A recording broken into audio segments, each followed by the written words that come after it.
Hello, good morning, good evening, good afternoon, good whatever time of day it is. Thank you for tuning in to Conversations with Dr. Don.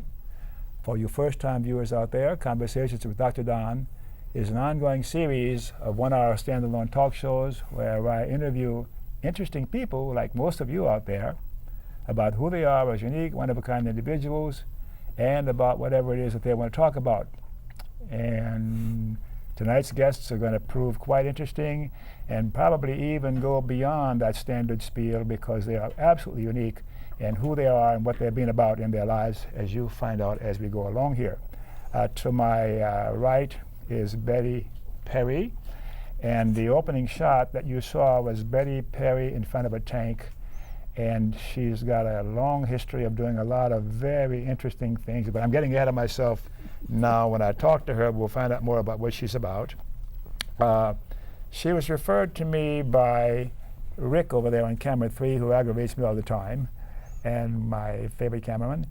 And to my left here is Regis Reynolds, a fellow SSI, or Senior Studies Institute, and we attend classes sponsored by the local community college here. And I met him in the current events discussion group out on 185th in Beaverton here in Oregon, because you know the show goes to different parts of the country. And I was fascinated by his discussions and his presentations because I thought, hey, here's a fellow liberal, but then it turns out he's pretty objective in what he's about, and it kind of confused me.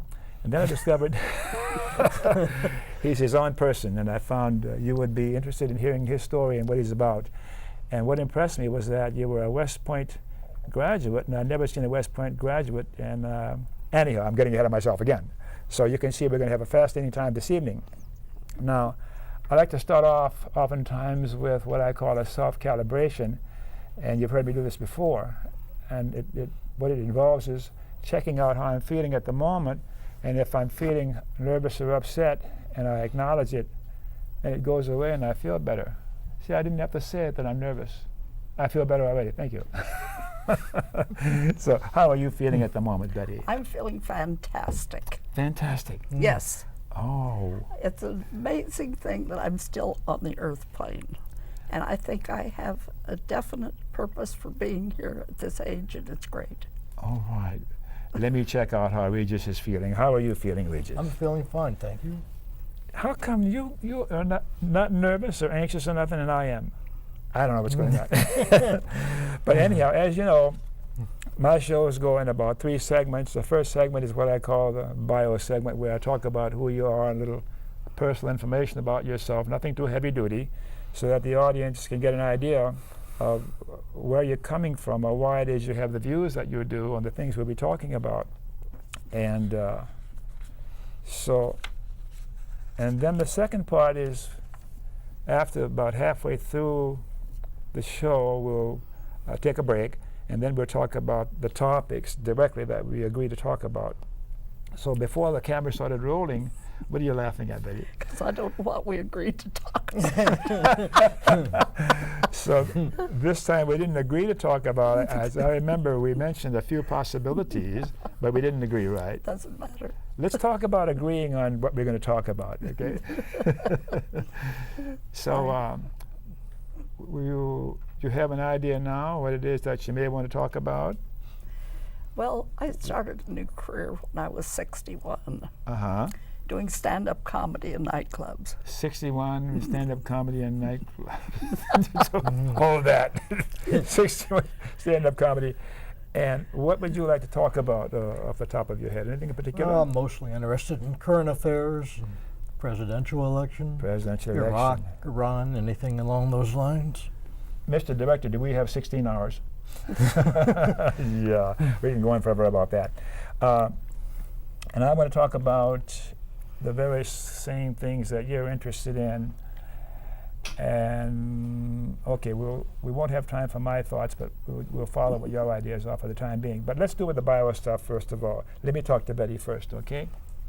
So I've got some stock questions here. I know you're not supposed to ask a lady how old she is, but when were you born? I'm 29. Plenty nice. Don't. and where were you born? I was born on the farm in western Illinois, and my uncle was the country doctor that delivered me at home. At home? Home delivery? Yes. Okay. Yep. And how about, and you have brothers and sisters, or did you have any? I did, but they're passed on. Uh-huh. I'm the baby. Of how many? 3. Okay. Yeah. And let's see, what did you do when you were working? You probably have done a lot of things, but give me a brief overview of what you did to earn a living besides you were a housewife and a mother? Well, sure, I did that besides. There's a page on my website that I can think of in 10 minutes. It has 2 little columns of things I've done. And we'll have your website up on the screen. There it is now, yes. And it's, I've done lots of things. I try lots of things. I give myself permission to have these kinds of experiences. And I started driving the tractors and working in the fields when I was 10. When you were 10 years old? Yes. And what year was that? No, it's in the back. You're having a real hard time with it, aren't you? I love it. I love it. So at 10 years old, you were driving a tractor? Yes. Uh-huh. Yep, and I can drive cars at 10 also. And what are you driving now? I'm driving a red-hot sports car with racing wheels and a moonroof and a spoiler, and it's fire engine red. Yes, I saw it in the parking lot. And I love to drive it. Well, why didn't you get a nice sedate, big sedan that an older woman usually drives? Well, because that doesn't fit for me.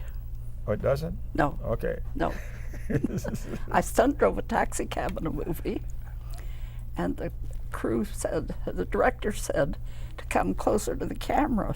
So I zoomed and came closer to the camera, and they all ran.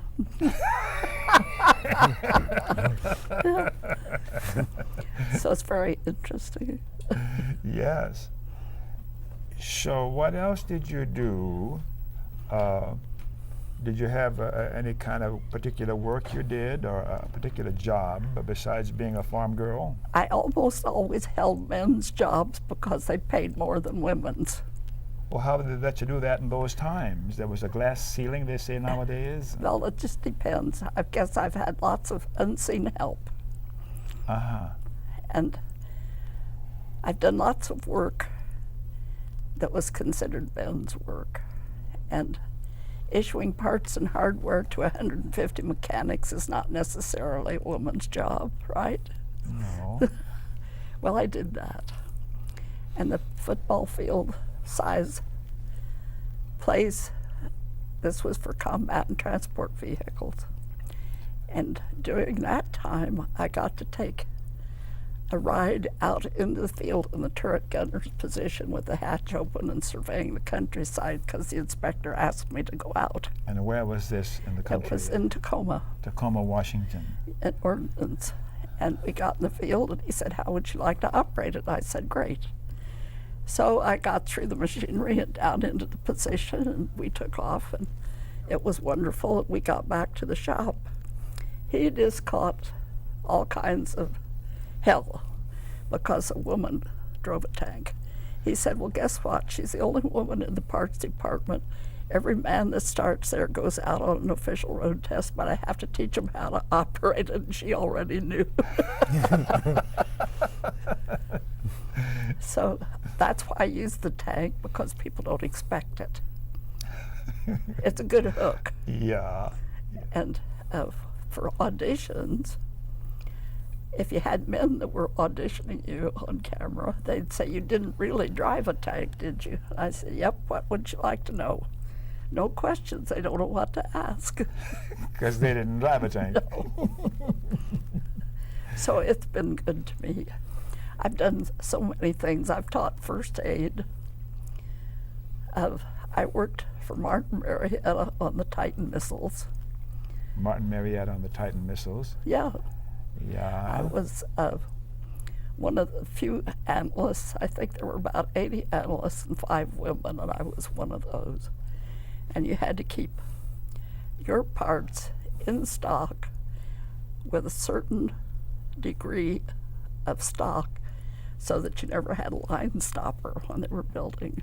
Mm-hmm. And I could do that. That was easy. Where was this plant? In Denver. In Denver. Waterton. It was really Waterton, Yeah. the suburb of Denver. Okay, I knew the Titan missile because in a past life, it seems, I was a technical writer and writing procedures for the basing of Titan missiles, but that's another story anyhow. So I have an idea about Titans and that kind of work you were doing. Well, see, those are men's jobs, and they paid more. Mm-hmm. And that's what you did. You went after those. How is it that you're always going after men's jobs? And Because I needed the money. If I'm going to work, why should I work for women's wages? and how did you convince the powers that be to give you those jobs? Because you were that assertive or I think so. qualified? I think so. I took 3 days of testing in the state of Colorado, and on spatial, S-P-A-T-I-A-L, I got 92 percentile with national average of 50. So when they counseled me, they said, you can do anything you want as long as you get your foot in the door. And you got both feet in the door. I tried. Yeah. So how about family of your own, children? Yeah, I have 3 children. I have 2 great-grandchildren I haven't seen, and my grandson just got back from Iraq, and my 3-year-old great-granddaughter calls herself Anna Dorothy Princess. Anna Dorothy Princess? They went to the airport to pick him up, and she said, this is where Daddy lives. That's all she ever sees is the airport. So, her name again? Anna Dorothy Princess. Did you want to say something to her? And camera number 3, you want to say something to Anna Dorothy Princess? Hi, Anna Dorothy Princess. Because we're going to give you a DVD of this show so she can see you if she can't see it broadcast. That's wonderful. Thank you. You bet. So, what about in your life something that stands out as a memory now that would be of interest, something exciting or sexy or something? Well, exciting, I think, is making up your mind to go out on the nightclub stage and do stand-up comedy when you have no experience. Okay. That took me about 4 months to get my consciousness into a level that it was okay if I failed. Because I don't like to fail. And you were successful. Well, it's worked out since I won a contest that Roseanne was in, and she'd been professional, and I beat her for $1,000. Roseanne Barr? Yeah, and I got 3,000 on America's Funniest People. And then I went into commercials, and I've been in more than 50 commercials since then. You've just been all over the place, haven't you? Yes, yes. And I like show business because every one of the things you do is different. That's so much fun. Okay. All right, now shall I leave you and go over here to Regis? You betcha. And you're going to follow that? I don't think so. So you are Regis Reynolds, and when and where were you born? I was born in Pittsburgh, Pennsylvania in 1939. 39. And how about family? Where are you in the hierarchy, brothers and sisters? Do you have any of those? Yes, I'm the first of 4. First of 4. Yep, 2 boys, 2 girls. In typical Irish Catholic fashion, we're 1 year apart. Because I'm the 12th, and good Creole Catholic family. Mom always had beads in her hand or the prayer book or something, and I got calluses on my knees from kneeling doing rosaries, and We weren't that Catholic. We were super Catholic. We're not talking about me, right? They've read this 1,000 times. So, and you have children of your own? Yes, I have 3.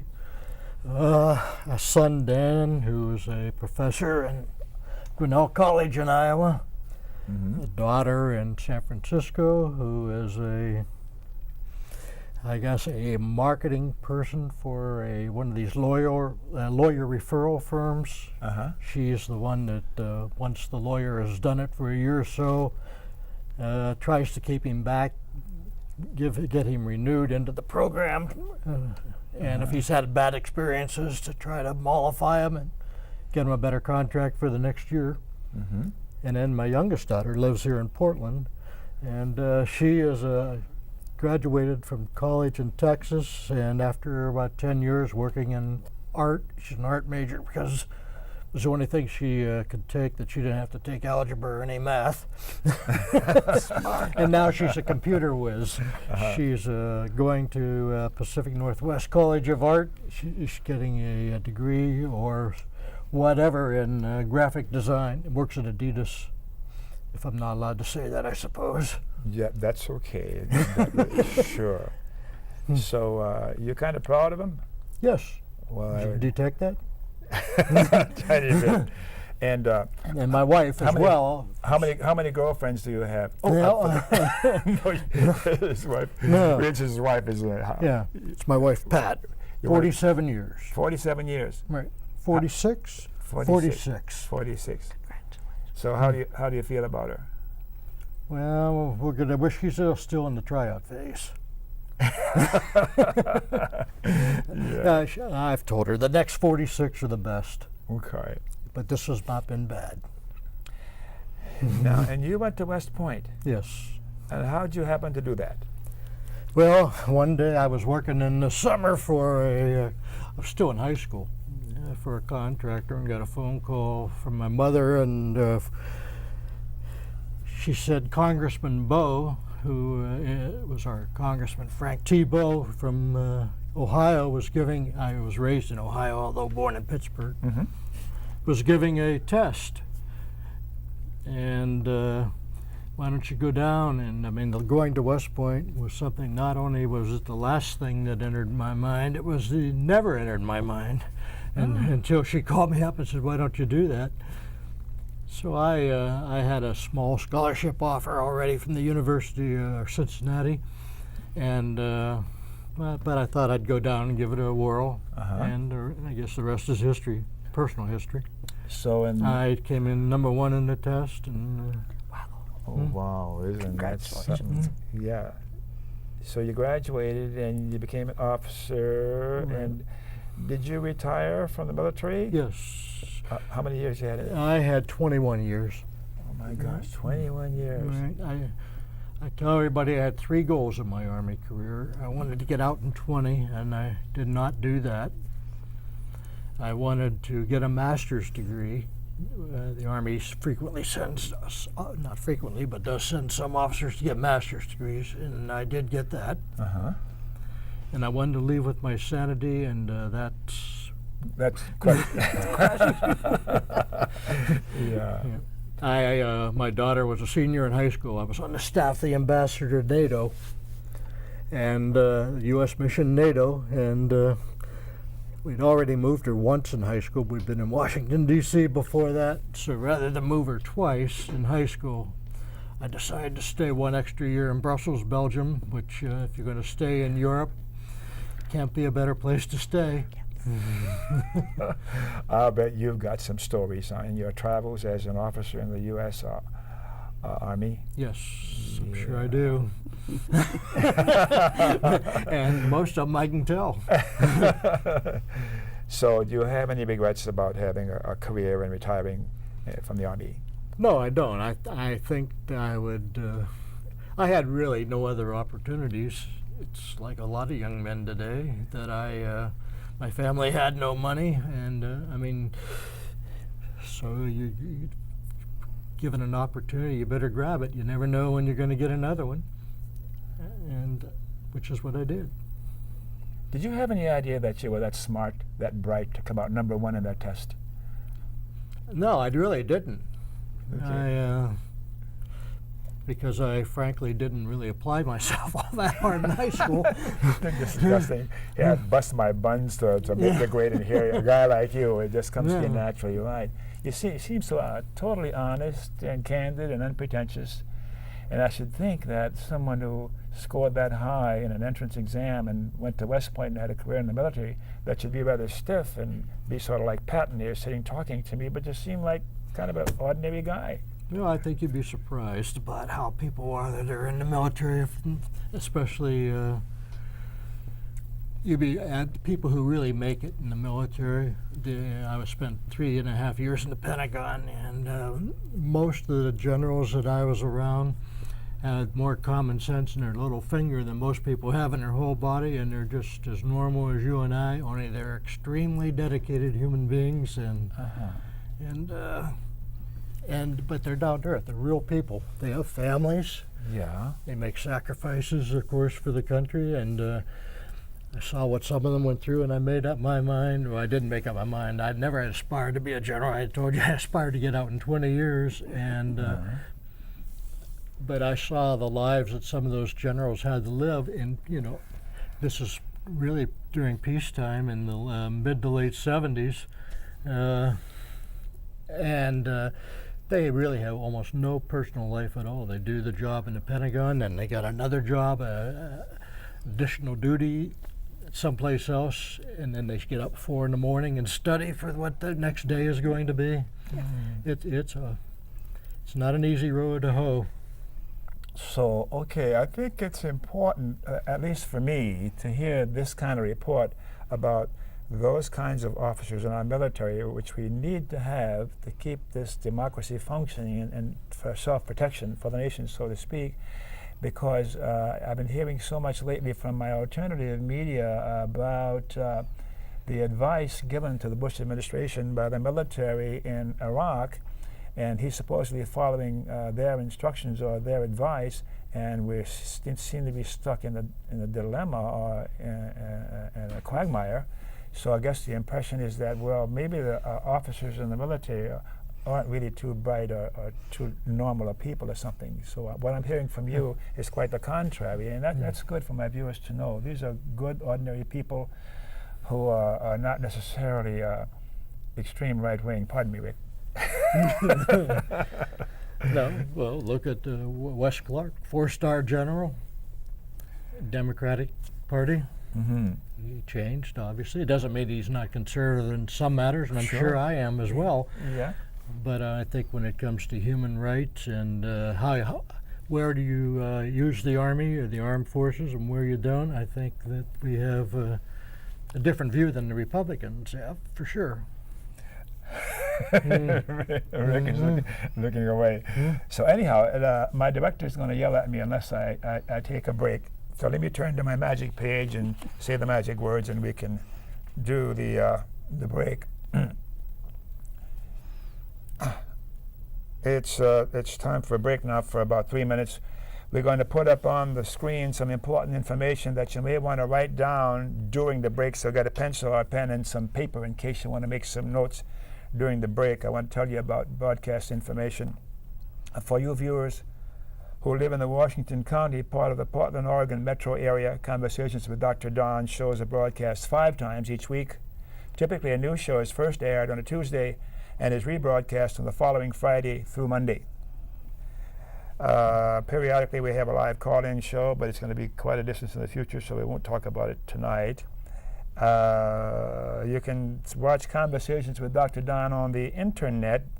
You can tell your computer-using friends to watch Dr. Don shows on the internet anytime by going to video.google.com and entering Conversations with Dr. Don. So we're now going to put up on the screen during the break 4 panels. The broadcast schedule first, then the live call-in show. No, we're not going to do that. Then we'll put up the internet address to view, so Dr. Don shows, and then the capital key phone numbers. So I'm stumbling along here, so let's take a break, all right? The mic's going to be off for about 3 minutes. Good.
from break, and we've been chewing the fat and talking here about what we're going to be doing after the break is over. And I was asking Betty what it was that she would like to talk about as we start the second half of the show.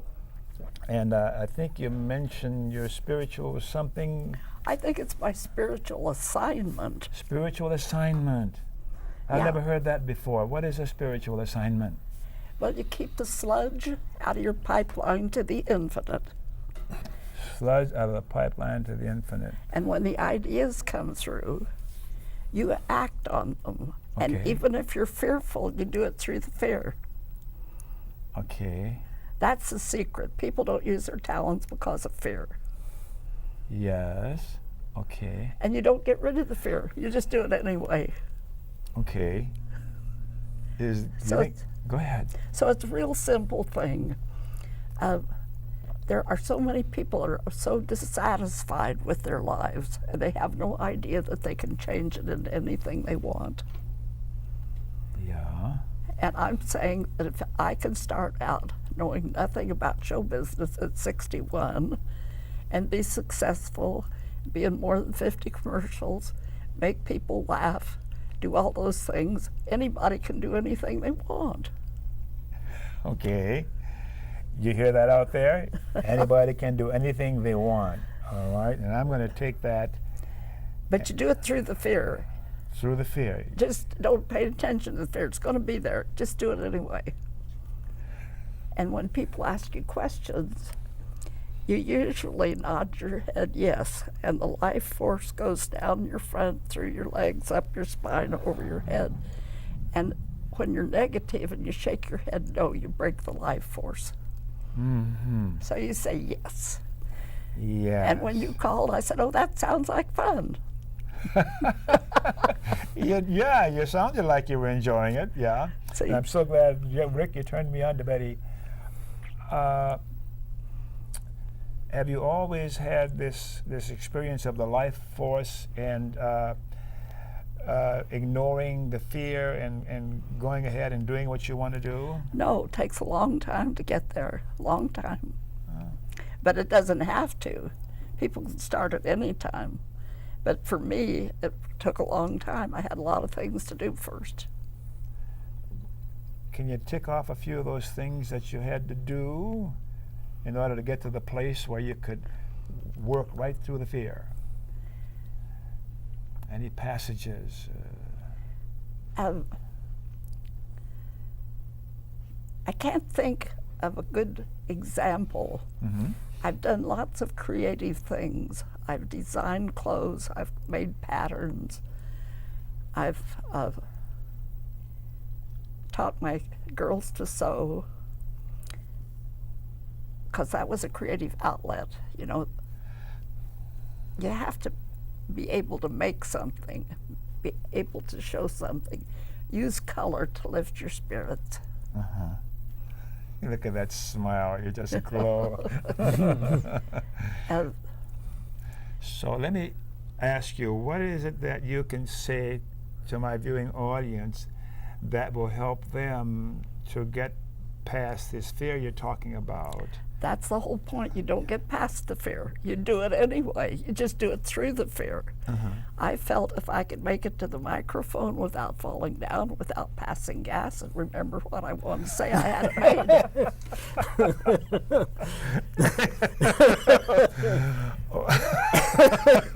Okay. My crew is going, Yeah. yeah. You don't, that's the whole point. You don't get rid of the fear. It's there every It's time you there. go out. You just go on and... I never had any training. I didn't know anybody in show business, and I was old and short and fat and white haired just like I am now, and it still was okay. You're going to come back on the show in the future? I'd love to. All right. We're going to hold a spot for you to get us alive again, and you're quite a model to look at and to ignore the fear and go on and do what needs to be done in order to Yes. enjoy being alive. Just do it. I've walked the walk and talked the talk, and I'm a living example that anybody can do it, because I had no experience. I don't think God looks for perfect people. He looks for people that are willing. Looks for people that are willing. Okay. And when you get to the corner, you don't have to be able to see around the corner because the next step will be shown to you. You just have to be open to it. Okay. Okay, let's switch over here. Okay, here we go again, Regis. Can you follow that? No, I think this will be a little more prosaic. So what is it that you'd like to talk about now? That's We could at this talk date about and time. sports. We could talk about politics. Mm-hmm. Whatever. What's important to talk about now, considering what's going on in our lives today, locally, or statewide, or nationwide, or worldwide? Go ahead. Well, there's probably a lot of things I could talk about. I will say that I was an opponent of going into the war in Iraq before it started, and wrote many letters to the editor back in Naples, Florida, where I lived before I moved here. But I moved to Portland about 3 years ago. Why were you against the war then? It seems funny. It doesn't seem to fit because you're a retired military officer, a West Point graduate. You'd be surprised, I'm military, because most of the people in the military knew that it didn't make sense. First of all, we took our eye off the objective, which is, Hitler made that was a classic mistake during World War II, and we've done it. We've taken our eye off of the ball, which is in Afghanistan and Al Qaeda. We went into Iraq. It made no sense, and regardless of whether they had those weapons of mass destruction or not, at that particular time they were absolutely no threat to us. There were other ways to have gone about bringing them to the peace table rather than an invasion, which would cost over 4,000 American lives now, probably 100,000 Iraqis. And I just look at pictures of these mothers and fathers over there holding their babies and their young kids, and they're dead. And why? It's because of a poor decision that we made. And you're saying we did this and we did that, and maybe it's important to figure out who the we is, because it isn't you or I. No, it's the United States. In the name of the United States of America, it's being done. Yeah. And we're the taxpayers and we're the citizens, and it's being done in our name. Who's doing it in our name? Bear with me. Of course, this administration. The administration. Do you think another administration would do it differently? I am positive that almost any administration would have done it differently. Betty! I can't imagine another administration doing what they did. So. And it's interesting that none of them had military experience, so in fact went out of their way to avoid it when they had their opportunity in Vietnam. Yeah. And then, but they didn't bat an eye about sending somebody else's children. So it's done now, and we're there. So what needs to be done now? Well, I think we need to get out. I think we're part of the problem. Okay. And there's no doubt that there could well be a bloodbath. There may not be. We don't know. Okay. I would say it's probably more than a 50-50 chance there will be, but it's going to happen whenever we get out, whether it's next year or 20 years from now. And I think the example of that was Tito in Yugoslavia. He kept that country under control for, 40, 50 years? Yeah. As soon as he died, not long afterwards. At our current events discussion group this morning at a neighborhood house, that's in Portland, a neighborhood in Portland where the Senior Studies Institute has classes in different locations, about 5 different locations in the Portland metro area. And Thursday morning from 10 to 12 in Multnomah Village in Portland is where I attend, in addition to the one out by you on 185th Walker Road. And we were talking about this very thing, and I was suggesting, on a half facetiously, that we have 48 contiguous states in North America. That's the United States of America. And then we added another state which was not contiguous, but it was an island, wasn't Hawaii the next one, or was Alaska? No, I don't recall. They Anyhow. came in about the same time. But it was then- a package. Yeah, and then we had Alaska, which is on the North American continent, but it's still not among the 48 states.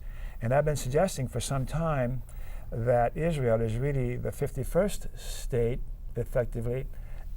Are we shooting to have Iraq being the 52nd state? And they kind of looked at me kind of fishy-like because they know I'm kind of goofy, you know.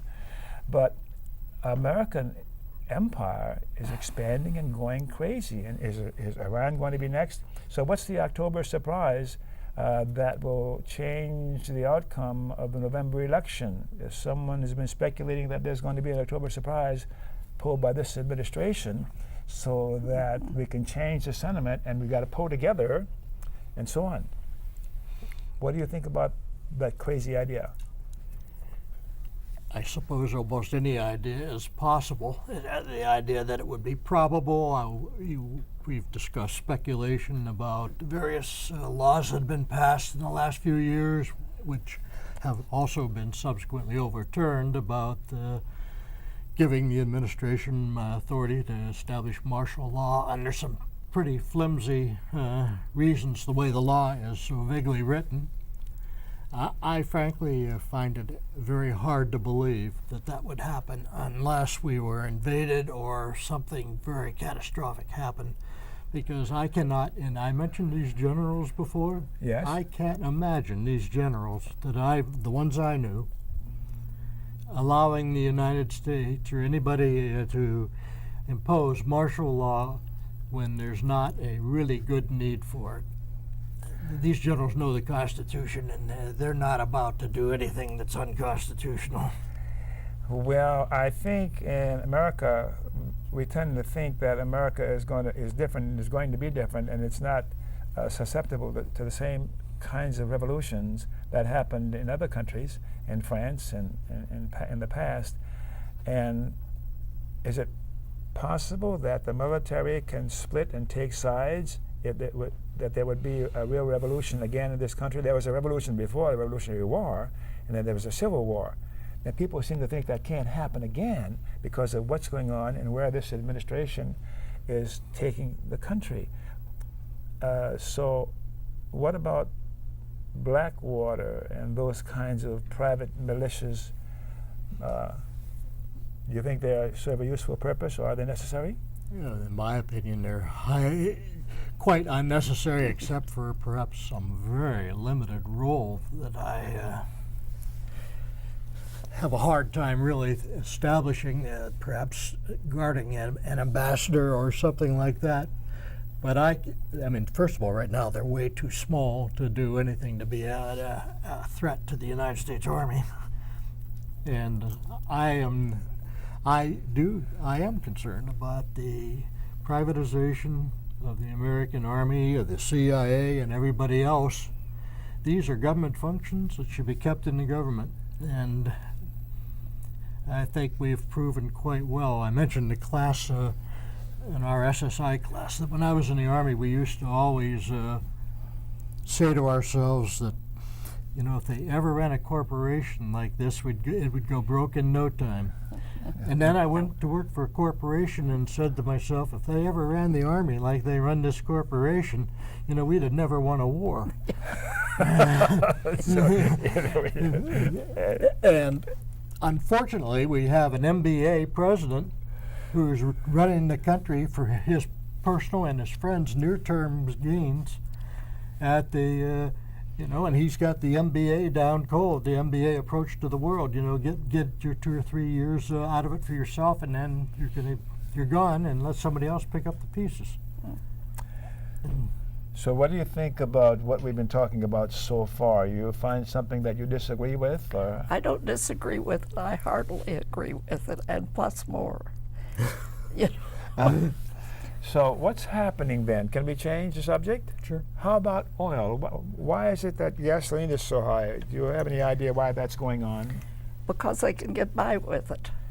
It's just greed. Oh. And we have had taxpayers pay to do the research to run space stations, and the the title of it is the N machine, using north-south pole polarity. And a man in California could run his car 700 miles on a 5-minute charge. So they Really? sent him out of the country. You can look it up online. The N machine. Bruce De Palma. Okay, have you heard of that one? I'm not sure that I have or not. I probably have. I've heard about the air-powered car, and I thought that was pretty far out and pretty weird. Have you heard about that? Air-powered? Air-powered. Yes. Well, you can do anything with compress air and But if you think about the pull of the North Pole, South Pole, and you can use that energy free, it produces more than it costs to get it. And the big shots say it can't be done, so they don't bother with it. The first time I've heard that, but I'm open to any idea, because almost as anything is possible if enough time goes by. And we seem to think with this brain, this neocortex, that we understand and know the wherewithal, and we can't continue to keep learning that which seems terribly impossible. We've split the atom and done all sorts of incredible things. So looking downstream 1,000 years from now, who knows, perhaps what you're talking about will be a reality. But back to the air car, I didn't believe that, and then I got some email stuff, and apparently Tata Motors, I think it's an Indian company yes, from India. bought Jaguar. Yeah. And they have these cylinders, reservoirs in the car, and you fill them up with air, and apparently there's a little small gasoline engine, because the air needs to be heated to a certain degree in order for it to be effectively used in an internal combustion engine. And from what I understand, right now they can go 120, 125 miles before they need to be recharged. Yes. Isn't that revolutionary? Powered by air. Well, the people in India have been running 2-story office buildings on the N machine power. And I just think that we don't have it because they don't want it. It's too cheap. Okay. So back to oil again. How'd that come about, that our gasoline costs as much as it does? Oh, there's all kind of reasons. The war's not helping. That cut down the supply. The Arab countries themselves have become big consumers of their own oil. China's a big consumer, so demand is high. The supply has not increased for several years, and and there are speculators. I don't know if that's a big problem or not. It is part of the problem, but it could be a very small problem. And they're also going to be the big losers when the market goes south. But And never mind going south in the future, they live for the moment. And I come down on the opinion that the biggest reason is the speculators and the futures investors. This is like a repeat of the subprime mortgage thing and the Enron thing, and without regulation, the corporations are just going bananas and ripping us off. And once you've settled into accepting and recovering from the latest ripoff, then give it 6 or 8 months, and you find they've snuck over here in some other area, and we're all taking it in the air. I clean that up, So, what the answer is? Re-regulation. oh yeah, no doubt about that. We can't. We have to restrain human beings, don't we? Yeah. I don't think we're short on oil anyplace. I think we have fields that have been untapped, but I don't think we need that kind of stuff. Okay. So I'll be back. then, what about Homeland Security? That's a farce. What makes you think it's a farce? They give them a blank check, and what do they do? What did they do for the people that had in Louisiana? What did they do? They gave them house trailers that were full of Formaldehyde. Yeah. And they had to wait forever to get those. They parked them in a field and didn't bother with people. Their people had never got any help. They still haven't had any help. Well, don't we need a Homeland Security department that is, you're laughing at me, you know, I'm being provocative. It seems to me that there were enough government agencies to take care of all the problems that need to be addressed for national security without creating this whole brand new operation. And now everybody else is subordinate to that. And you have political appointees who are the leaders or the managers in these new departments. Homeland, you're doing a great job, Brownie. Oh yeah, wonderful, wonderful line. You have to have a college education to do that. So, what happened in New Orleans with Katrina? They didn't care about the people. We had people from here that went there that did more than what's his name? Yeah, the Chertoff. Chertoff, yeah. Yeah.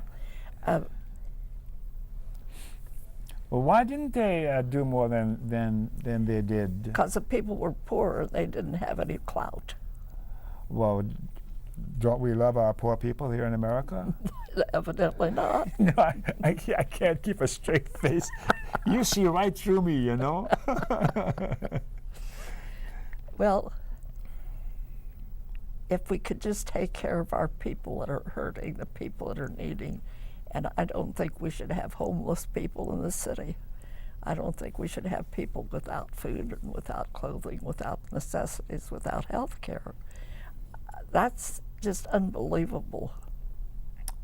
And why do we have those conditions in our country now, without health care and so on? Because the big boys, the insurance companies, the drug companies, and the administration have seen fit to keep it where it is. And there's so much greed in it that people can't afford health care. Yeah. So what can we do as ordinary Well, we citizens? could elect a new president. Okay. And how do we do that? Well, we only have one that's running that wants to get rid of all of the stuff that's been going on in Washington. I can't say that he can do it, but he's certainly got a good plan. So you prefer him over McCain? Oh, I don't think they should even run for president when they're as old as he is. With melanomas and all his problems, 73, you're slowing down. That's not a job for somebody that's not in good health. 73. Well, wasn't Reagan older when he assumed the presidency? Well, they put him in so they could run it for him. Isn't that what's happening with Bush? Yeah. Yeah. I have a friend that has a thoracic and cardiovascular surgeon, and he says the president doesn't have any brain cells left to think No with. kidding. You okay? Come over this way. Yeah. Well, you mean Bush? Now, people, I think, make a mistake. I hear people complaining that Bush has no brain cells left, or he's dumb, or he's stupid, and none of that is true.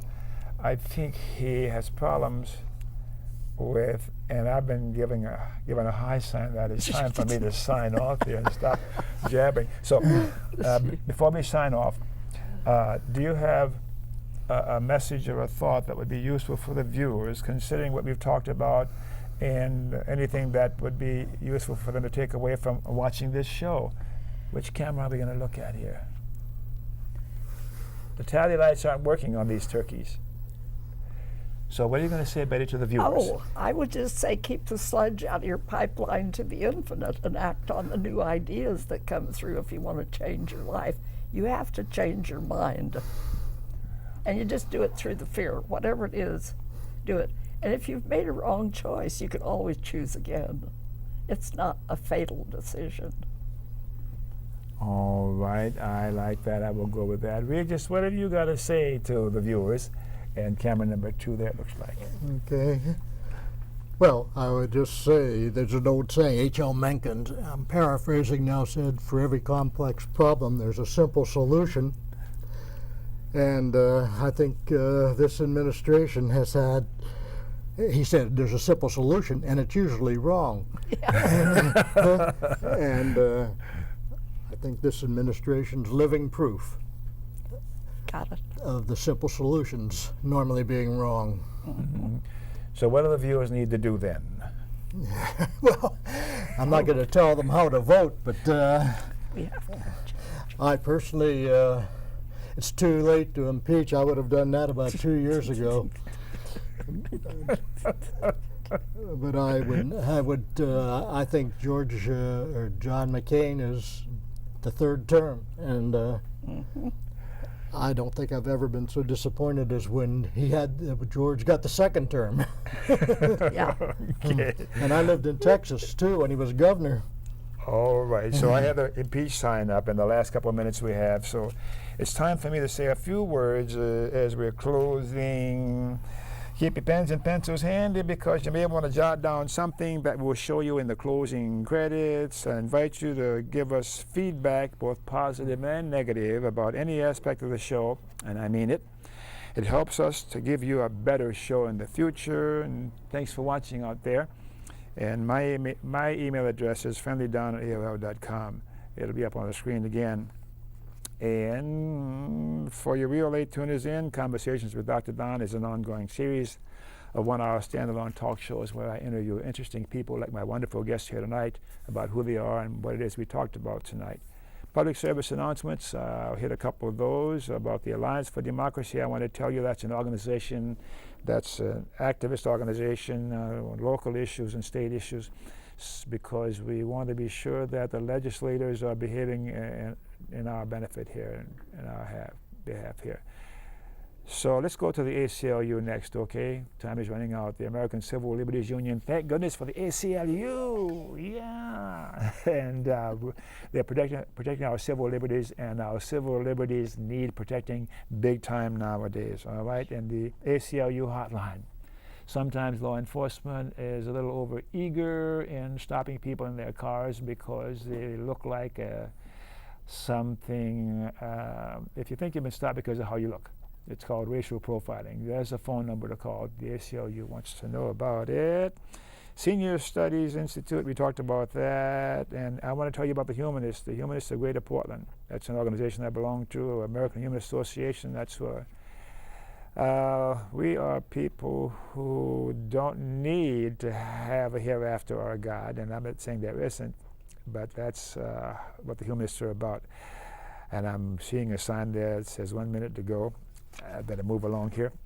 Before we say goodnight, I want to say a big thank you to my wonderful crew and my new crew people out there. Camera One, thank you for showing up. And I want to thank the teachers and supervisors here at Wellington Valley Community Television. I want to thank you viewers in Seattle at Scan TV. And remember, KFC, that's how I always end my shows. KFC, not Kentucky Fried Chicken. Dr. Don's KFC. Kind, friendly, and charitable. Be kind, be friendly, and be charitable, especially charitable to you. And you, and you, and you, and you, and you. Thanks again for watching. Good night.